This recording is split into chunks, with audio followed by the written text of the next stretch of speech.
6/10, इसमें ये 6/10 और कितनी बार मिलाने के बाद उसकी जो एडिशन है, जी बेरीज आहे ती 3 येईल. 6/10 यामध्ये तेच 6/10 किती वेळा ऍड केल्यावर बेरीज 3 येईल. 3 यायला पाहिजे. इथे जो छेद आहे तो इथे 10 आहे, पण इथे नुसतं 3 येतंय. याचा अर्थ याचा छेद 1 व्हायला पाहिजे. जर म्हणजे हा अपूर्णांक, याचं उत्तर यायला पाहिजे 3/1.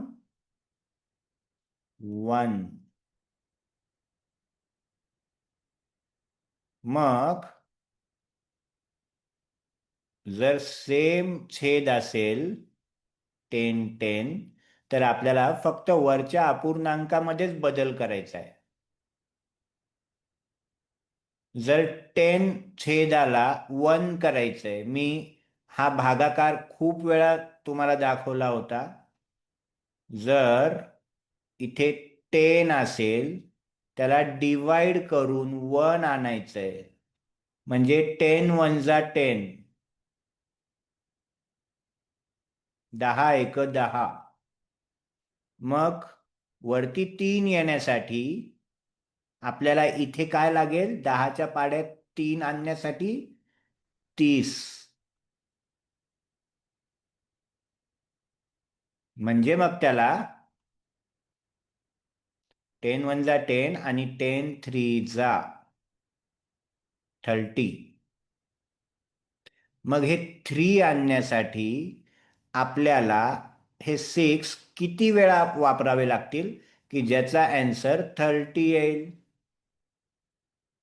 6×5 = 30.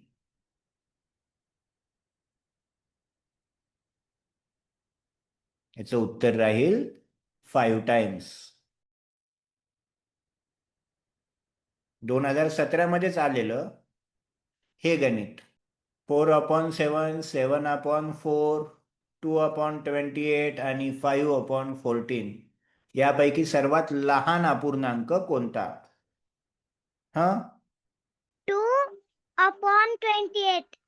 2/28. ज्याचा छेद सगळ्यात मोठा तो अपूर्णांक सगळ्यात लहान. Next question. चला, हा प्रश्न कोण घेईल? याच्यातला चुकीचा पर्याय शोधायचा आहे. चुकीची आकृती यामध्ये कोणती? इथे तर सरळ सरळ 4 कप्पे केलेत म्हणून खाली 4 आहे. त्याच्यापैकी एकच रंगवलेला आहे, तर तो वरती 1 दाखवला. हे बरोबर आहे हे नक्की. मग आता दुसरी आकृती बघूयात. यामध्ये जे छेद आहे, इस आकृति के कितने हिस्से किए हैं वो पहले देखेंगे. 1, 2, 3, 4, 5, 6, 7, 8. टोटल कप्पे किती केलेले आहेत? 8. म्हणून खाली येईल 8. उसमें से कलर्ड करे वाले 2 है, म्हणजे वरती अंश मध्ये येईल 2. जर याला डिवाइड केलं 2 × 1 = 2 आणि 2 × 4 = 8, म्हणजेच याचं सुद्धा हे बरोबर आहे. हे दोन्ही पण बरोबर आहेत. तिसरं पाहूयात. यामध्ये किती केलेत? 1, 2, 3, 4. 4 आणि वरती पण 4, म्हणजे हे परत झालेत 8. त्याच्यापैकी कलर्ड किती केलेत? 1, 2, 3, 4. मग याला पण तसंच. 4 × 1 = 4, 4 × 2 = 8.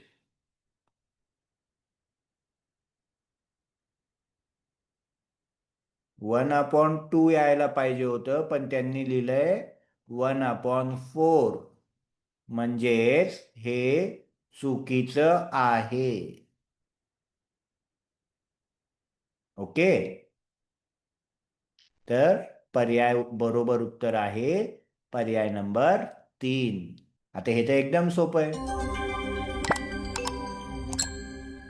हा पण 2017, आतापर्यंत आपण जे काय प्रश्न पाहतोय ते 2017च्या पेपर मधले आहेत. इथे आपल्याला हे सोडवायचं आहे. आता या सगळ्यांचा छेद सेम आहे, 777. त्यामुळे आपल्याला फक्त वरच्यांचाच बेरीज वजाबाकी करायची आहे. मग जर वरच्यांचीच करायची आहे आणि त्यामध्ये जर ब्रॅकेट आहे, तर आधी आपल्याला हे ब्रॅकेट सॉल्व करायचं आहे. पहले ये सॉल्व हो जाएगा. इसमें भी सबसे छोटा है 6 - 2. आता 6 मधून जर 2 काढले तर 4 येईल. मग या 15 मध्ये 4 ऍड करूयात. करायचे का? 15 मध्ये 4 ऍड करायला सांगितलेत आणि नंतर 4 मायनस करायला सांगितलेत. मग ऍड करत बसायचे का? आधी ऍड करून परत मायनस करत बसायचं? नको, डायरेक्ट उत्तर आलेलं आहे.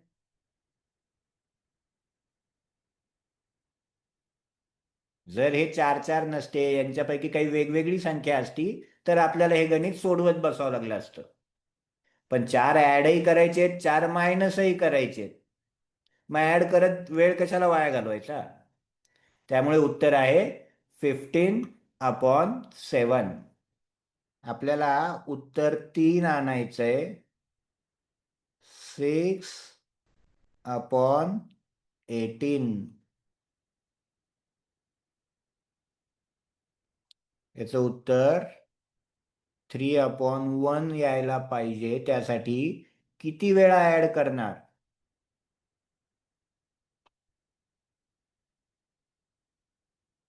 आत्ता झालंय आपलं.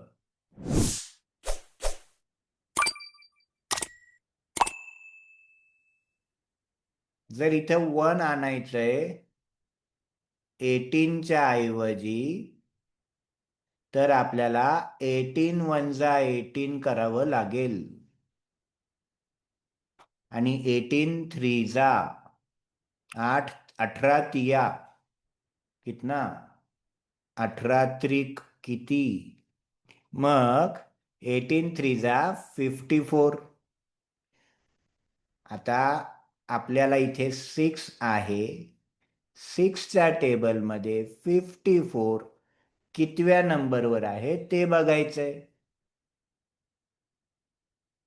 आणि मग ते राहील आपलं उत्तर. Next question.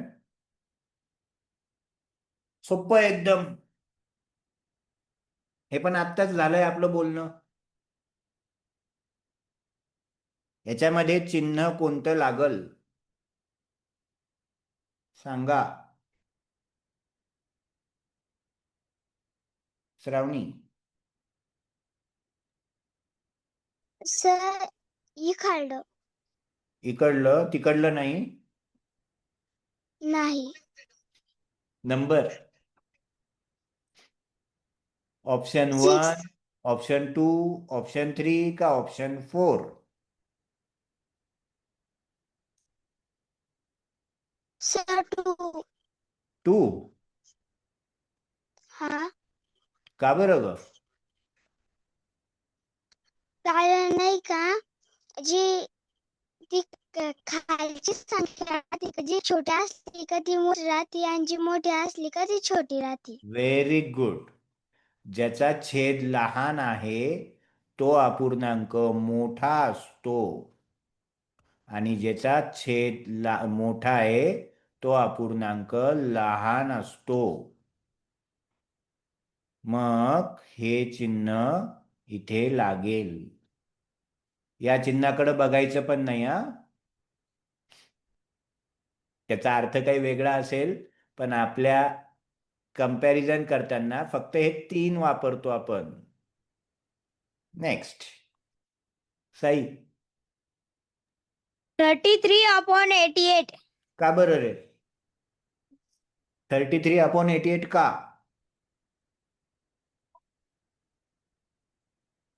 कोणी सांगितलं म्हणून?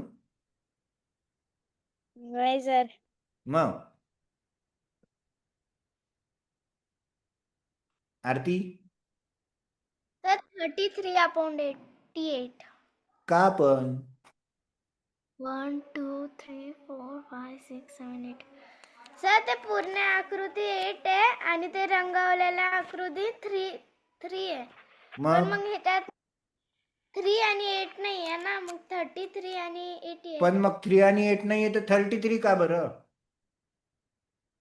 अरे यार. तुम्ही जे म्हणताय खाली किती लिहायला पाहिजे होतं इथं? खाली छेदामध्ये किती लिहायचं होतं? 8. 8.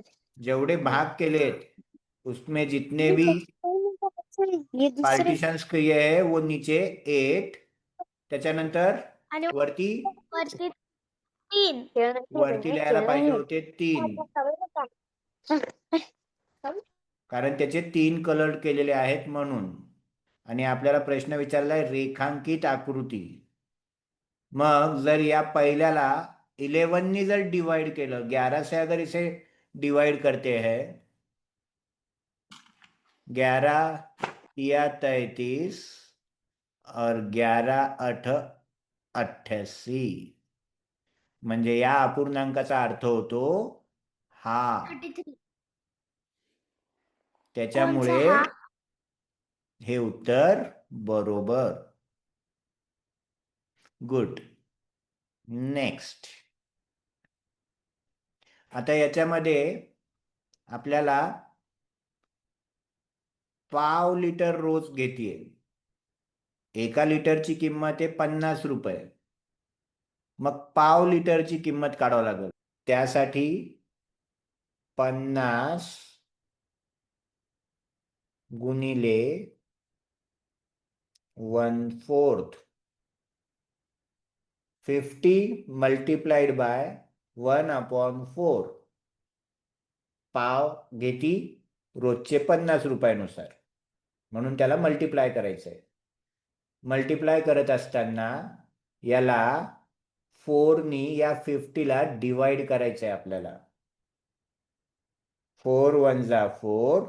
आता 54 च्या टेबलमध्ये तर नाहीये, मग 5 पेक्षा लहान संख्या, म्हणजेच तुम्हाला असं पाहिजे असेल तर असं घेऊयात. 4 1 जा 4. 5 मधून 4 मायनस करायचे. 1 हा 0 खाली येईल. 10 झाले. 4 2 जा 8. 10 मधून 8 मायनस केल्यावर रिमाइंडर येईल 2. मग 4 पेक्षा हे 2 लहान असल्यामुळे आपण इथे पॉइंट देतो आणि 0 वापरतो. मग 4 5 जार 20. 20तून 20 गेले 0. एका दिवसाला ती 12 रुपये 50 पैसे, 12.5 रुपयाचं रोज ती घेती. मग जर 12.5 रोज घेती तर ऑगस्ट महिन्यात ती किती घेती? मी काल तुम्हाला बोटावरती महिने मोजायला सांगितले होते. तर जानेवारी सगळ्यात मोठं, मग फेब्रुवारी खाली जाते म्हणून ते कमी, मार्च एप्रिल मे जून जुलै, आपलं बोट तर जुलैपर्यंतच झाले. असं स्वराज विचारत होता. मग परत सुरुवातीला करायचं ऑगस्ट. ऑगस्ट वर येतंय म्हणजे ऑगस्ट आहे 31 डेजचा. मग आता 12.5 मल्टिप्लाइड बाय 31. तर हा पॉइंट थोडा वेळ बाजूला ठेवू, 12 ने गुणू, पण 31 ला गुणण्यापेक्षा ते आपण 30 ला गुणू. एक दिवसही बाजूला ठेवू. किती वेळ राहतोय? ठीक आहे. 32 जा 60 आणि कॅरी येईल 6. 31 जा 30 आणि 6 36. आणि त्या 30ला आपण 30 डेज मध्ये जे 50-50 पैसे बाजूला ठेवलेले आहेत ते ऍड जर केले तर ते होतील 15. एका महिन्यामध्ये 50-50 पैसे रोज जर काढले तर ते 15 होतील, अर्धे. यांची बेरीज करूयात. 5, 6 आणि 1 होईल 7 आणि 3. म्हणजे 30 डेज मध्ये ती वापरतीये 375. लगेच इथं 375 बघायचं नाही हा. हे आपलं फक्त 30 डेजचं झालंय. ऑगस्ट आहे 31 डेजचा. 1 डेची प्राइस येते 12.5. ती इथे आपल्याला ऍड करावी लागेल.